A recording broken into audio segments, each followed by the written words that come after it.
Want a real vibes only, unfiltered take on just about anything and everything?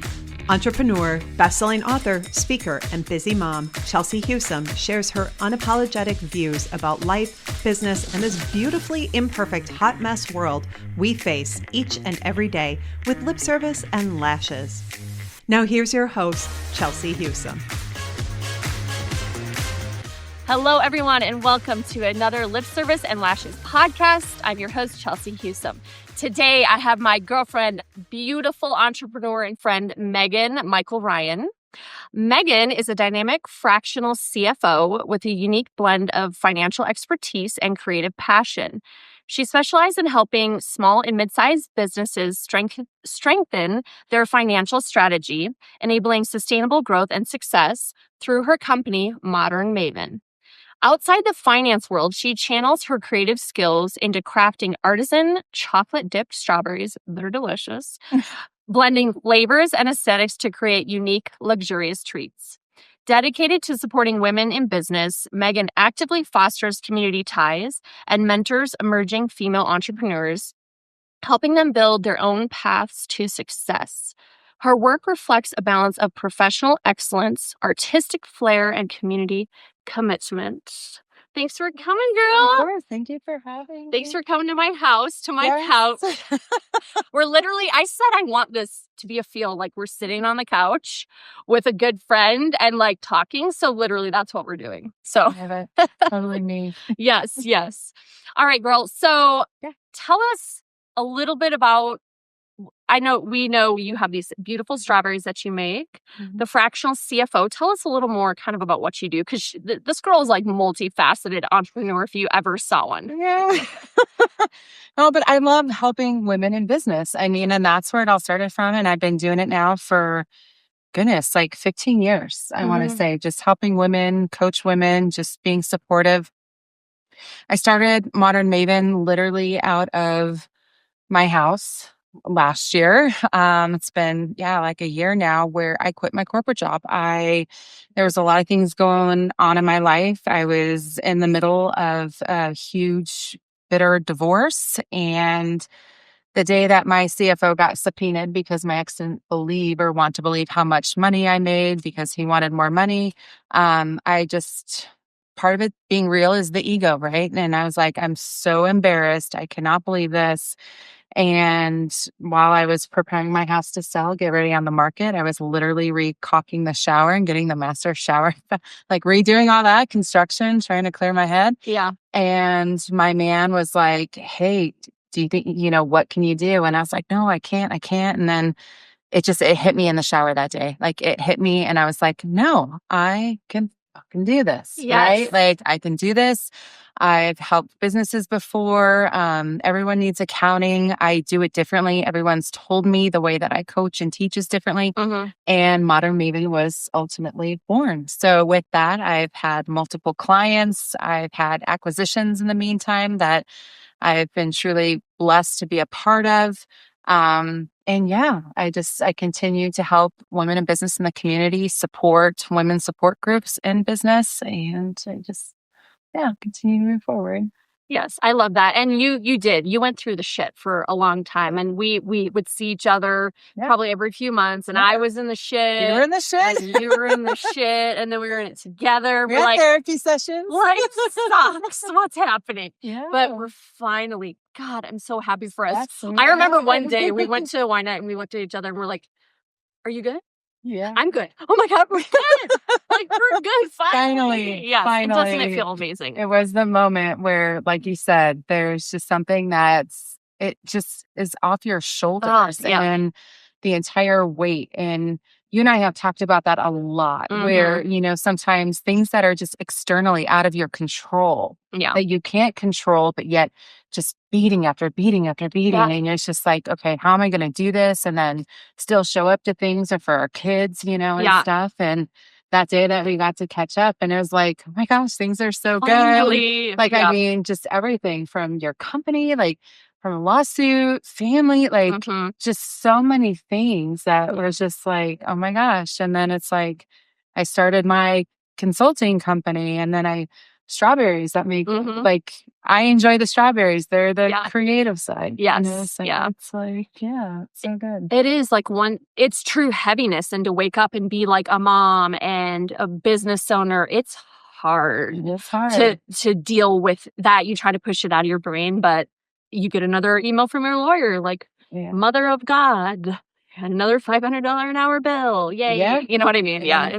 It's terrible. Well, and I think for both you and I, especially who we are in the community, and everything that we do, it was so hard to have somebody attack us. Yes. That's what it felt like, was personally, as you know who you are as a person, for everything that you do, for so many friends, family, your own job, just trying to make it through. And you have somebody who is just out to get you, to make your life hell. And for literally almost no reason. So it's like, just to make sure that whatever they want, or it comes down to money. I mean, truly, honestly, it comes down to money, and that they're wanting a free ride in life because they can't make it happen for themselves. Yeah. And or they're threatened by us being successful, but like, oh, she's not that smart. She couldn't do that. Well, actually, I can. Watch me. Watch me. Yeah. And like, as my man says, like, that's the best revenge is being successful. Yeah. It's one of those things where you just keep your head down, you stay focused, and it's true. Know that the path in front of you, you will always rise above. And I think we can both say, like, we're out to do, just because we're passionate about things and to do things. But I'll speak for myself, and you're probably the same. I got a little chip on my shoulder. I'm a little pissed off. I'll probably always still be a little pissed off.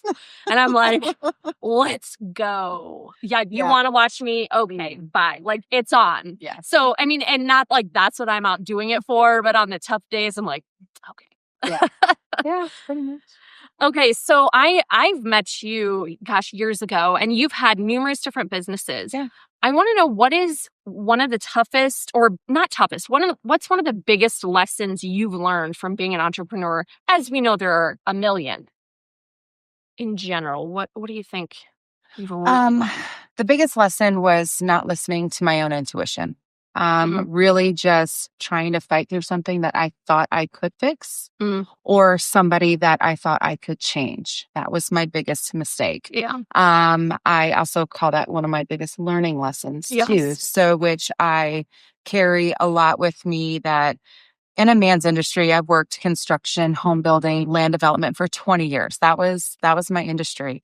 And being in a man's world as well, you're in that world now, like, I've reverted differently, like, in terms of that, but it was just always very simple. It was just very easygoing, simple, things just got done and all that stuff. And when I started working in a women-dominated industry, or just dynamics around that, it was a little bit harder for me to navigate because of the emotional aspect that was tied to it. Yeah. So I've learned to really work with, those types of emotions and people, and coach them in a different way within their business, so that they understand more, because it is an emotional side, for more so for women than it is for men, just in working in history, at least in my experience. So, with those multiple businesses and things like that, like, I did find that there was just certain personalities that I could not work with. They did not mesh well with me, and I just have to cut that loose really quick and move on. So, I mean, that's the biggest thing. So now I'm very more selective in who I work with, whom I choose to work with, the time I spend with, much like you, like, in terms of, and in business, not everybody is good business. Yeah. For sure. So there's clients, there's things that fit and don't fit, and you really got to find what fits for you in terms of who you work with. So that's one of my biggest things that I've taken away. Well, and I think now, we know, deep in your gut, if like something feels off or it's not good. And I mean, gosh, I've done this with like employees or something, like little problems, and I'm like, well, I need this person. I overlook it, but then it becomes a big problem, and you're like, holy shit, this, now I have to make a big change. And so it's learning the partners you work with, the employees, or the different things you're doing, clients even. Like, now we'll fire clients. Like, I have literally one client that has owed me $500 for 6 months. And it's the second time. And if they ever call again, I would be like, hi, thank you, but no. Yeah. You can call another company. Like $500, you're a huge company. You can't pay $500. It's not like I need the $500. I just hate seeing it on my aging report. I'm like, damn you, 500. It's like, that's what pisses me off. And I want to check that out and move on. Yeah, it was interesting. Like, I was just having this conversation with my man the other night because we always talk business and all of that stuff. And I love having him to offset and talk about things with. Mm-hmm. And he said the best piece of advice was given to him in terms of these types of things was company first. So if you put the company first over the employee, like when you do have trouble like that, because if not, if you let that employee or that business relationship or whoever it is, it's going to kill your company. True. So you have to get rid of that piece so that your company can continue to grow. Because if there's no company, exist. That's right. Then there's no you to help out the company, right? So true. That's where the foundation of that, it stuck with me. Mm-hmm. And I really truly think like it is hard. It's hard conversations, but at the end of the day, you've got to do what's best for your company. That's so true. And I feel like I naturally go into like, oh, I feel bad. And well, I go into that, but then I literally, I was sitting in my office crying like earlier in the year and I was like, boss up, like knock this shit off. Like you're the freaking boss. That's right. You need to act like it. And it is the company, the well-being of the company needs to come first. So if something's not going well. So I love that. That's so good. It's truly, I mean, for anybody watching this, just keep that in mind because I mean, if you built something from scratch and it's in your heart, it's what you want to do. Mm-hmm. And don't let somebody else, because you're afraid to take that leap of confidence within yourself on how you want to run your business. Yeah. Run your business company first. Yeah, because they could run it into the ground and it's ultimately your reputation and the company's reputation. So like for me in construction, if you're out and they're like, well, that company sucks, they're a bunch of assholes, don't hire them, that gets around. And it's ultimately my reputation. So yeah, I love that. It's so true. All right. I have a question about your CPA business. Like, were you just naturally good at math? Because I asked because I have a 2nd grade math level and I'm not joking. I'm not joking. Were you just naturally good at it, or how did you get into that? Okay, so when I was a kid, literally I would make fake money, right? I would play in the drawer. Yes, I would put like 5 and circle it and it's 20 and I would play bank when I was a kid. And so I just naturally loved like that piece of it. I thought I was going to be in the banking industry, something around that. But then it turned out when I was, my ex and I bought our first place out in Lakewood and I had to get a real job. I couldn't just work at Michael's or something like that, or the grocery store, And at the time I was working for my stepdad and I got laid off and I was just admin, just pure admin. So I'm 18 years old, admin, learning different things, worked at the Federal Center, contractor for the government. So when I got laid off, I was like, I have no idea what I'm going to do. Mm-hmm. And so being 18, basically had a mortgage at 18, 19 years old. And I'm like, oh man. And KB Home had posted back when we looked for jobs in the paper. Oh, yes. And I was going through the paper and looking at it. And I was like, okay, AP, like accounts payable. And so I was like, sure, they were doing a massive hire because they were creating an accounting center. Okay. Oh. So I was like, all right, so I'll go in. And that's what launched everything. Really? So learning one small spot of accounting, literally seeing what all you can do in that realm. Because it's not just tax and everything else. I mean, there's so much more to accounting and to books and things like that. So that really launched everything in terms of me finishing my degree in accounting, which is like 10 years. I graduated 10 years ago. So late. I decided to go back later.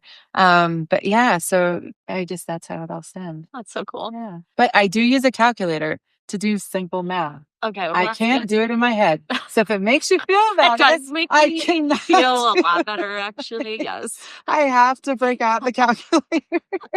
Yeah. It's like all the books, and I'm like, please, no one talk to me about that deep end. Like, it makes me feel stupid. But if you need me to do an IRR, like up in Excel and whip up a Oh, business yeah. plan, She's your got girl. it. I got it. That's so sexy.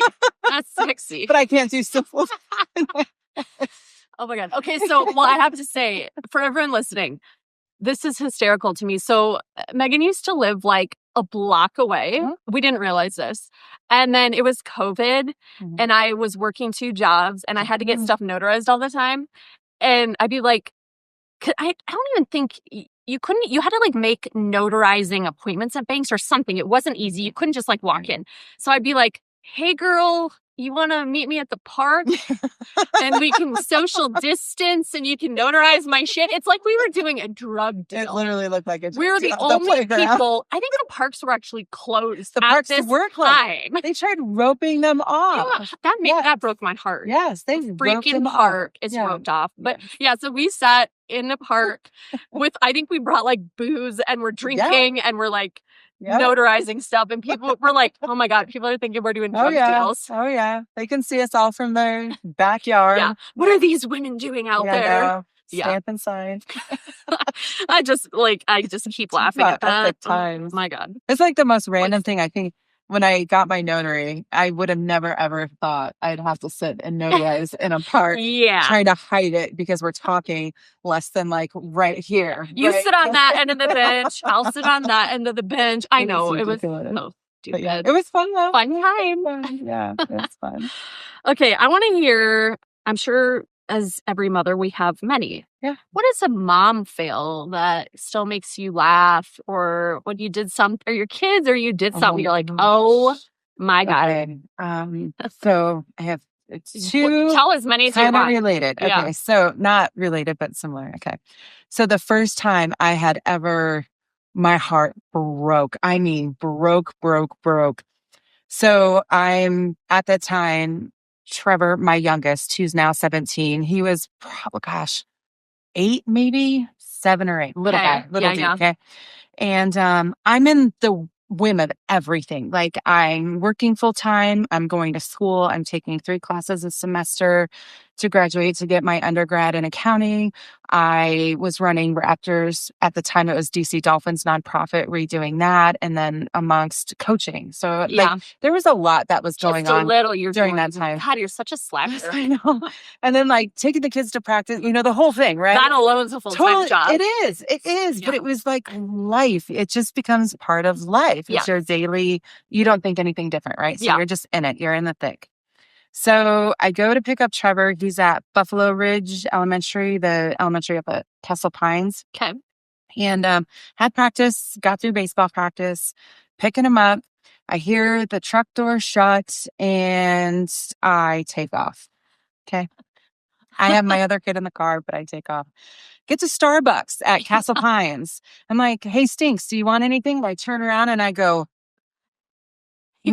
I looked at my other kid. I was like, where is your brother?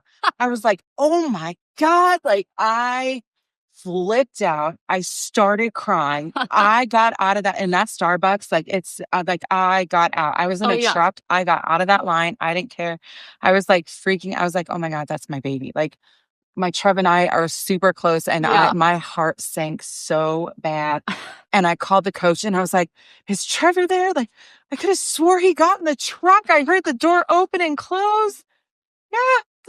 He was so pissed at me.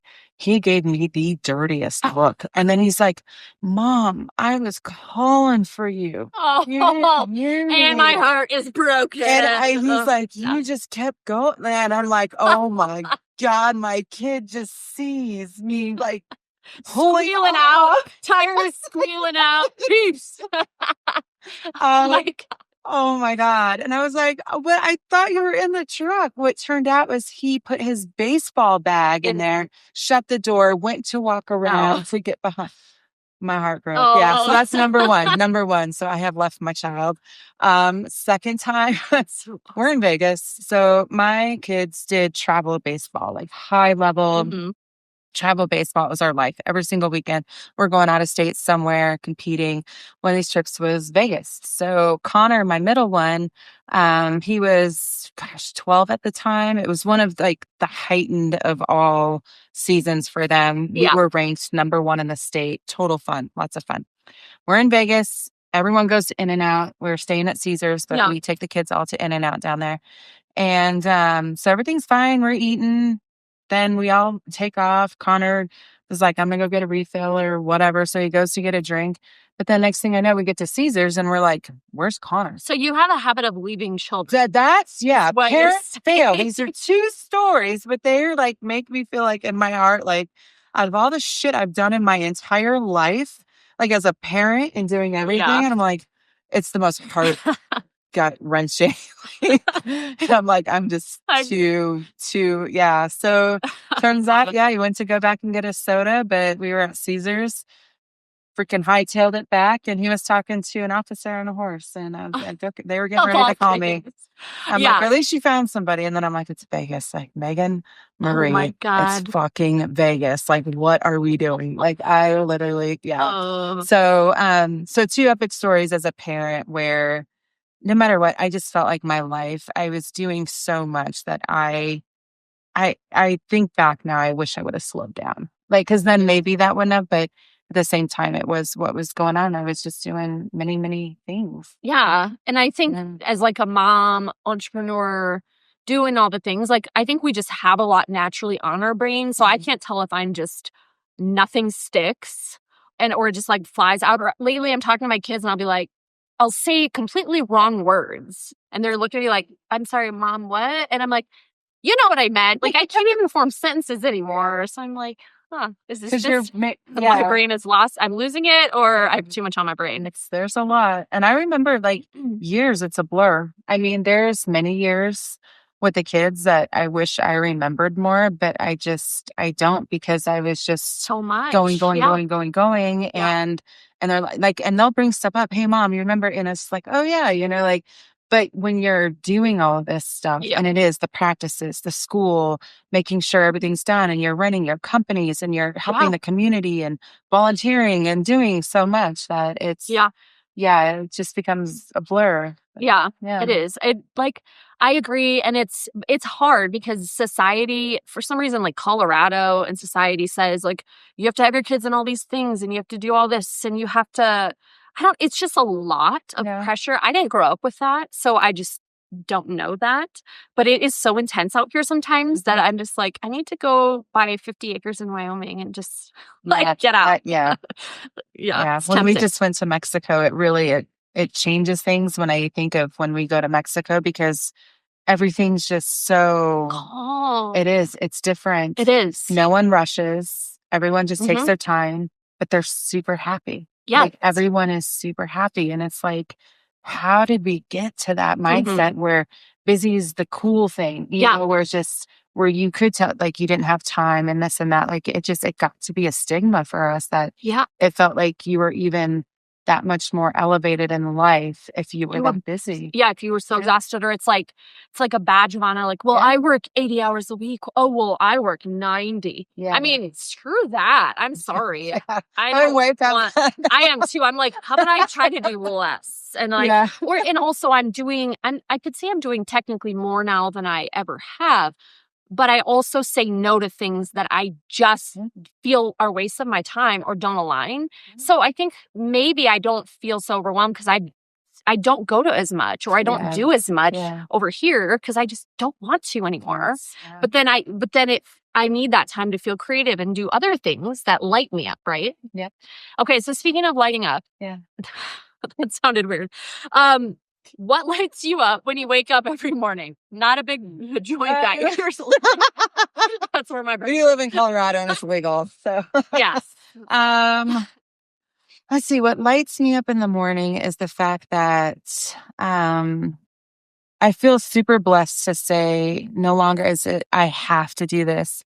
I get to do this. I love that. So everything that's on my plate, no matter where I have to drive, no matter where I'm going, what I'm doing, anything that kind of even breaks up the day differently or is a challenge or not a challenge, I get to do it. Mhm. I made some tough decisions in my life that, being resilient. Chelsea and I, even before this podcast, we were just talking about different things. And this year is really being about resilience for me. And so when I think that I get to wake up to know that I own my own companies, I get to do all of these amazing things. Mhm. And it's because I get to, not because I have to. I want to do it and I get to do it, even if that means sitting in traffic because I got to go to Denver for a client. But I'm like, I have a client in Denver. Like I have I could have no an clients. amazing team. Exactly. Like I have an amazing team that I get to work with and a really cool, they're the perfect pedal, by the way, in Denver. Oh, that's the cutest flower shop in Denver. I love it. Amazing and such an amazing team. And it may take me sometimes an hour and a half to get there just because traffic horrific. 25 is like the only way to get there, basically. But I'm like, I get to. That's such a good mindset shift. I get to do it. So through all the stress and everything, I wake up saying, I get to do these things. That is a very great little nugget. Yes. Thank you for that.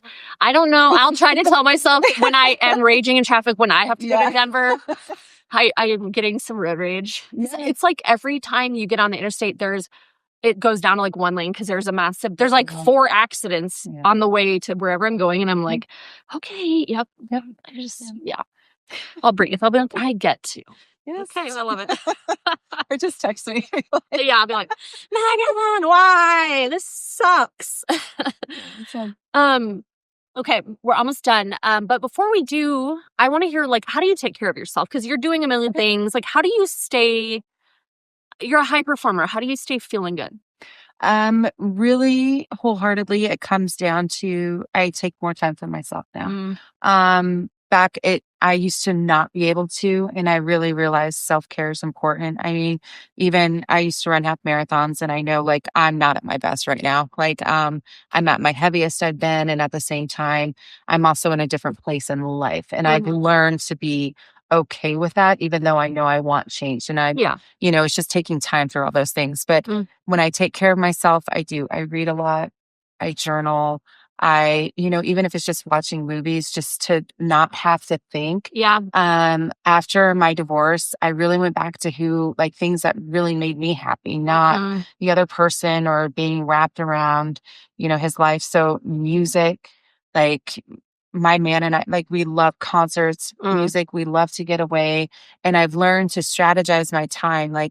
You need to get away. You have to make time, even if it's 2 days, 3 days, find some time. Because if you just keep going and going and going, even though you have to, you got to find time to reset. And figuring out for me, my reset wasn't so much going out anymore because I was trying to just without work or something, my friends really kind of helped me, re-energize.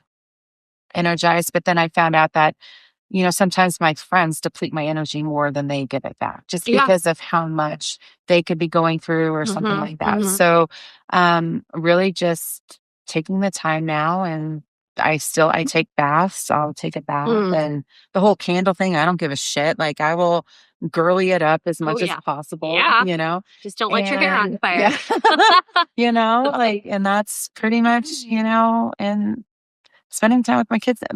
I really have found simple things. Yeah. I've been thinking about this lately, and I try every so often to be like, what brings me joy?